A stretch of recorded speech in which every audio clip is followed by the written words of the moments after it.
avocado toast, entitlement, laziness. You have probably heard every single one of these words thrown at an entire generation of people. Millennials, born between 1981 and 1996, have been called the most entitled, the most fragile, and the most coddled generation in modern history. But what if everything you think you know about them is completely, fundamentally wrong? What if the real story of this generation is not about weakness at all, but about something far more complex, far more fascinating, and far more human than any headline has ever captured? That is exactly what we are going to explore today. Not the stereotypes, not the jokes, but the actual psychology, the emotional wiring, the invisible forces that shaped an entire generation into something the world has never quite seen before. We are going to look at what happens when you raise a generation on one set of promises and then hand them a completely different reality. We are going to look at what that does to a brain, to a heart, to a sense of self. And by the end, you might just see them, and maybe even yourself, in an entirely different light. To understand the millennial mind, you first have to understand the world they were born into. And this is where it gets interesting, because millennials did not just grow up in one world, they grew up in two. Consider a child born in 1985. That child spent their earliest years playing outside until the streetlights came on. They passed notes in class written on folded paper. They called their friends on a phone that was bolted to the kitchen wall. Their world was small, physical, and deeply local. Their sense of self was built on face-to-face interactions, on the approval of a handful of people they could actually see and touch.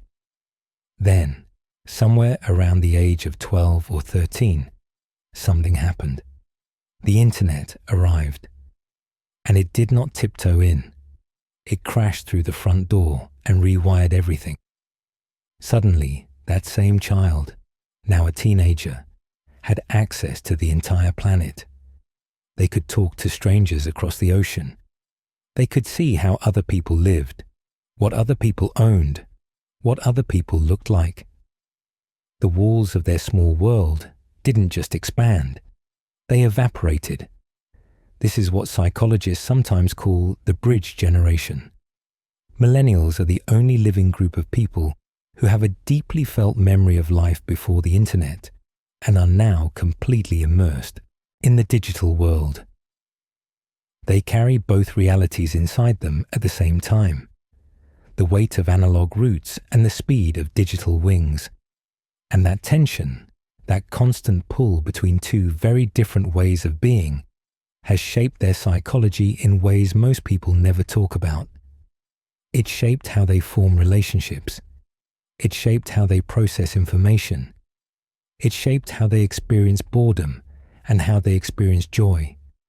Because when you have lived in a world where entertainment required effort, where you had to physically go somewhere or make something or find someone to play with, and then you are suddenly dropped into a world where stimulation is infinite and instant, your brain develops a very particular kind of restlessness, a feeling that something should always be happening, a quiet discomfort with stillness that you cannot quite explain but also cannot quite escape. Think about what that actually means on an emotional level. A composite example might help here. Consider a case profile of someone we will call Sarah. She is 34. She remembers the feeling of boredom as a child, the kind where you just sat on the porch and stared at clouds because there was literally nothing else to do. She also remembers her first email address, her first instant message, the strange thrill of hearing that dial-up tone. Now she checks her phone over 100 times a day. She feels a low hum of anxiety if she is away from it for too long. She knows this is not healthy. She also cannot stop. Sarah is not broken. She is caught between two worlds that her brain was never designed to hold at the same time.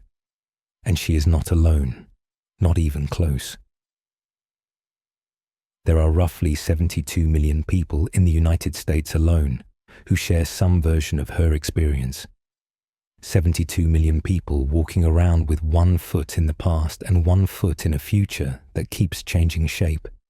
Now, let us talk about something that gets brought up constantly when people discuss millennials, and it is almost always brought up wrong. The participation trophy. You have heard the argument. Millennials got trophies just for showing up. They were told they were special even when they were not. And this, the story goes, made them soft, made them unable to handle failure, made them expect the world to hand them everything on a silver platter. Here is the problem with that story. It was not the children who invented the trophies. It was the adults, the parents, the coaches, the teachers. An entire culture of well-meaning grown-ups decided that protecting children from failure was more important than teaching them how to survive it. And then, years later, those same grown-ups turned around and blamed the children for being too protected. But the deeper psychological truth is even more interesting. Because what actually happened to millennials was not that they became soft. It is that they became hyper-aware. They were told from a young age that they could be anything, do anything, achieve anything. And they believed it.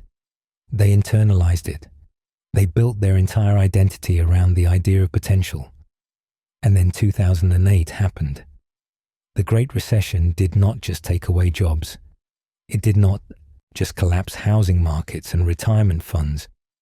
It reached into the psychological core of an entire generation and pulled out the foundation.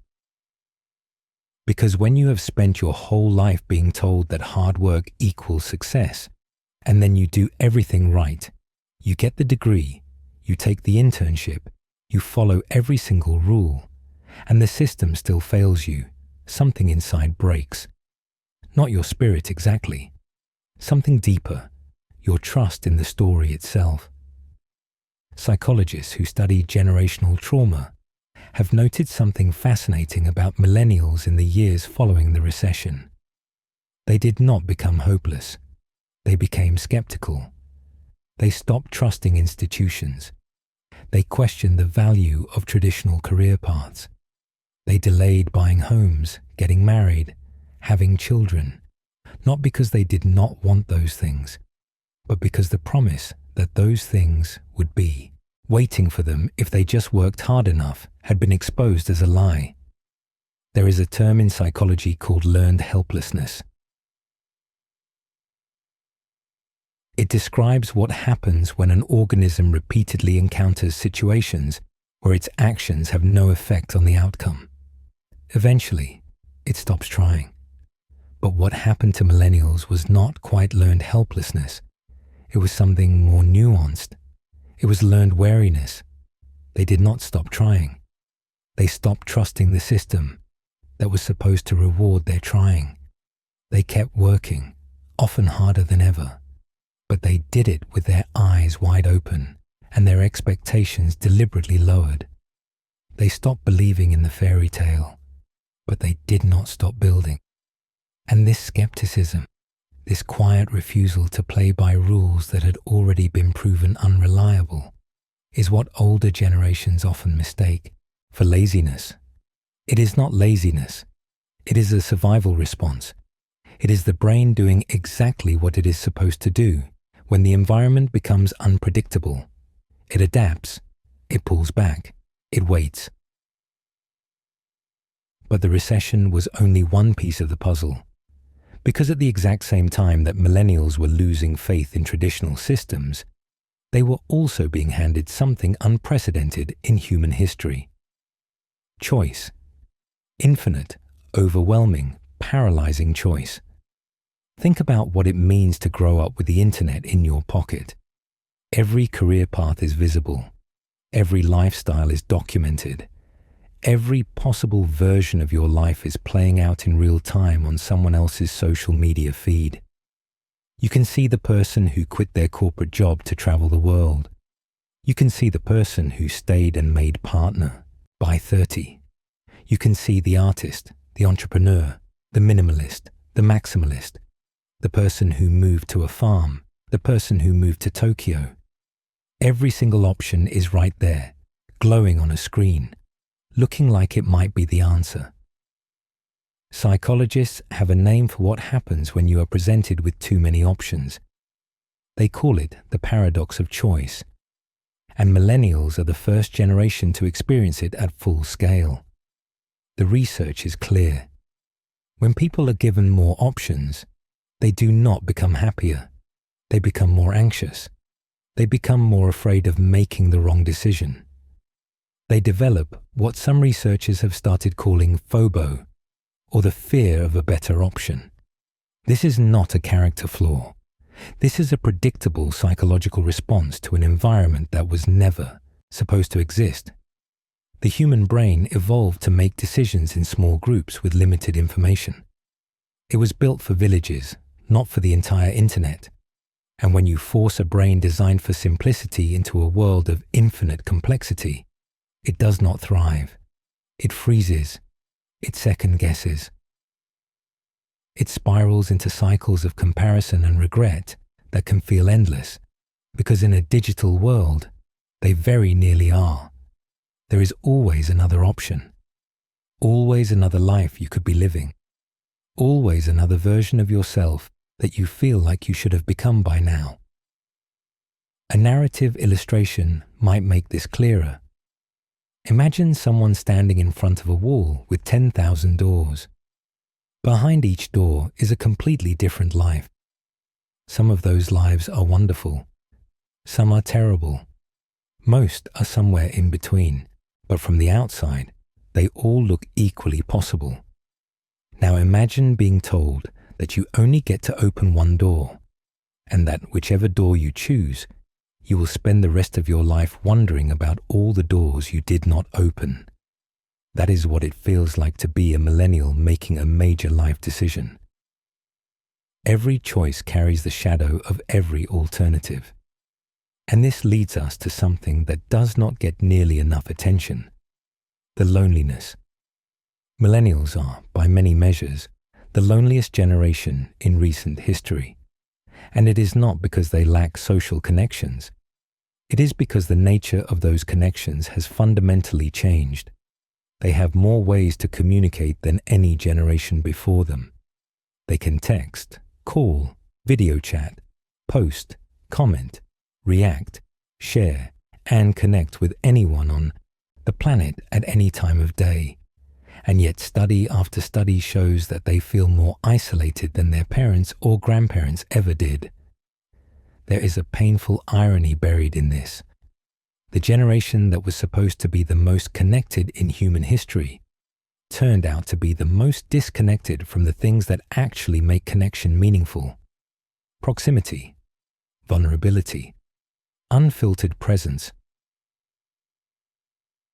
The kind of connection that happens when two people are in the same room with nothing to do and nowhere to be, and they just sit with each other in the quiet.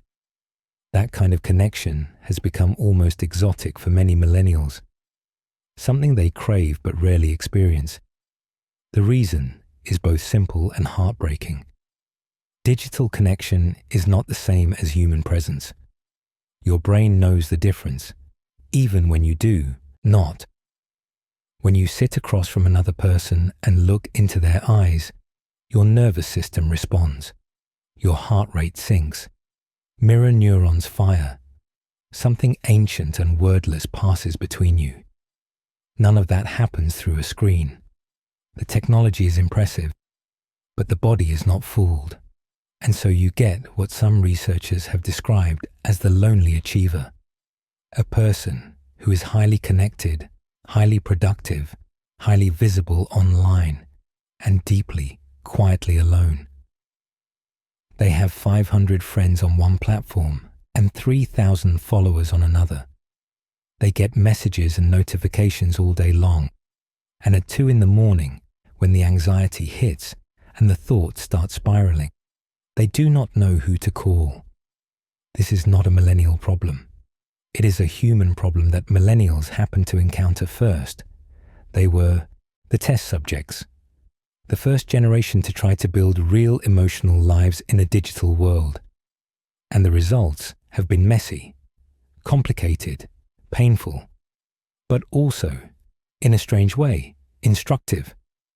Because here is what nobody talks about when they talk about millennials: the resilience, not the performative kind, not the inspirational quote on a sunset background kind, the real, unglamorous, exhausting kind, the kind that shows up when you graduate into a recession, rebuild your expectations from scratch, and keep going.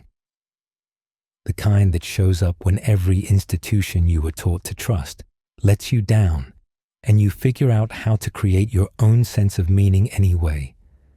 The kind that shows up when you are drowning in options and still manage to choose something, even if it is not perfect, even if it might be wrong. The kind that does not look like strength from the outside because it is quiet, because it happens in the space between getting knocked down and deciding, again, to stand back up. Millennials have been adapting their entire lives. That is literally what their psychology is built on. Adaptation. They learned how to navigate a world that changed underneath their feet while they were still standing on it. They learned how to grieve the futures they were promised without becoming bitter. They learned how to find connection in a landscape that often makes connection feel impossible. They learned how to hold hope and skepticism in the same hand, which is one of the hardest emotional balancing acts a person can perform. And they did something else that is worth noting. They changed the conversation. Millennials are the generation that made it acceptable to talk about mental health. Before them, therapy was something you did in secret, if you did it at all. Depression was a weakness. Anxiety was something you were supposed to just push through. Burnout was not even a word most people used. Millennials did not just experience these things. They named them. They shared them. They refused to pretend they were fine when they were not. And in doing so, they gave permission to every generation that came after them to do the same. That is not fragility. That is courage. It is the kind of courage that does not make the news because it does not involve grand gestures or dramatic moments. It is the courage of ordinary people deciding, one conversation at a time, that silence was no longer an option, that pretending was no longer sustainable, that the cost of keeping up appearances had become higher than the cost of being honest. A composite example brings this to life. Consider a case profile of someone we will call David. He is 37. He has been through 2 layoffs, 1 career change, a failed startup, and a period of serious burnout that left him unable to get out of bed for weeks. By traditional standards, he is a failure. By his own standards, he is still figuring it out. He sees a therapist every 2 weeks. He meditates, somewhat inconsistently. He has stopped comparing his timeline to anyone else's, or at least he is trying to. He does not have a house. He does not have a retirement plan that would make his parents comfortable. But he has something that took him a very long time to build. He has self-awareness.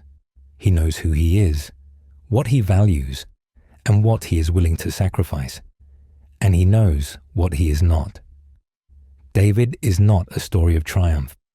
He is a story of something quieter and maybe more important. He is a story of someone who refused to accept a version of success that was never designed for him, and who is slowly, imperfectly, building his own definition instead. That is not a failure. That is evolution. And this is perhaps the most important thing the world can learn from the millennial mind. That success is not a fixed target. That strength does not always look like endurance. That sometimes the bravest thing you can do is admit that the old map does not work anymore and start drawing a new one, even if your hand is shaking, even if you are not sure where you are going. Millennials were handed a world that was breaking apart and told to treat it like it was whole. They were given tools that connected them to everything and left them feeling connected to nothing. They were promised a straight line from effort to reward and got a maze instead. And through all of it, through the recessions and the debt and the loneliness and the noise, they kept showing up. Not perfectly, not always gracefully, but persistently, stubbornly, humanly. The Psychology of Millennials is not a story about a broken generation. It is a story about a generation that was asked to build a life with blueprints that no longer matched the building. And instead of giving up, they started sketching new ones. Some of those sketches are messy. Some of them will not work. But the act of drawing them, the refusal to stop imagining something better, is itself a form of strength that deserves to be recognized, not ridiculed. Because the truth is, the blueprints were already broken before millennials ever picked them up. They just happened to be the ones standing there when the cracks became impossible to ignore. So the next time you hear someone dismiss millennials as entitled or lazy or too sensitive, remember this: you are looking at the most psychologically tested generation in modern history. A generation that lost the world, it was promised, grieved it quietly, and got up the next morning to try again. A generation that carries the weight of two worlds inside a single mind and still finds a way to put one foot in front of the other. That is not weakness. That is something else entirely. Something that does not quite have a name yet, because the people living it are still in the middle of writing the story. And maybe that is the most millennial thing of all, not having the ending figured out and moving forward anyway. If any of this resonated with you, I would love to hear about it. Drop your own experience in the comments below. Tell me where you see yourself in this story. And if you found something here that made you think, consider sharing this with someone who might need to hear it. We will be back with more soon. Until then, take care of your mind. It is the only one you have got.